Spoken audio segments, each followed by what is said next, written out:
मीमांसा online academy पर स्वागत है। यह पेपर है टेक्निकल असिस्टेंट का आरपीएससी द्वारा आयोजित, जिसमें राजस्थान के इतिहास के प्रश्न आपके सामने हैं। निम्नलिखित में से कौन सी चित्रकला शैली ढूढ़ाड़ शैली की ठिकाना कला से संबंधित नहीं है? तो अब ध्यान रखिएगा, सामोद है, जिलाए है और इसरदाबी है, रिया नहीं है। राजस्थान के किस लोक देवता को गोरखनाथ का समकालीन माना जाता है? तो वो थे गोगाजी। बिजुलिया किसान आंदोलन किस संस्था के द्वारा चलाया गया था? तो राजस्थान सेवा संघ के द्वारा। गौरी नृत्य से जुड़ा निम्न में से कौन सा एक तथ्य सत्य नहीं है? तो देखिए, नृत्य में भाग लेने वाले लोग नंगे पांव रहते हैं, सही बात है। नृत्य में भाग लेने वाले दिन में एक बार भोजन करते हैं, सही बात है।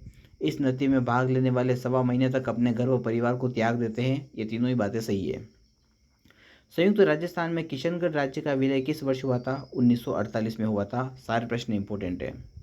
राजस्थान के आदिवासी पर्वतीय क्षेत्रों के पटेलिया, बिछियों और लालर लोकगीतों के गायन के समय कौन सा लोकवाद्य बजाया जाता है? तो वो है मादल। राजस्थानी भाट परंपरा में 52 युद्धों का नायक किसे कहा जाता है? वो कहा जाता है मालदेव को, मारवाड़ के शासक थे। फिर आता है कि प्रजामंडल आंदोलन के विषय में कौन सा कथन असत्य है? मेवाड़ के संदर्भ में है। पहला है, माणिक्यलाल वर्मा ने मेवाड़ का वर्तमान शासन नामक पुस्तिका प्रकाशित कर शासन की कटु आलोचना की थी, सही बात है।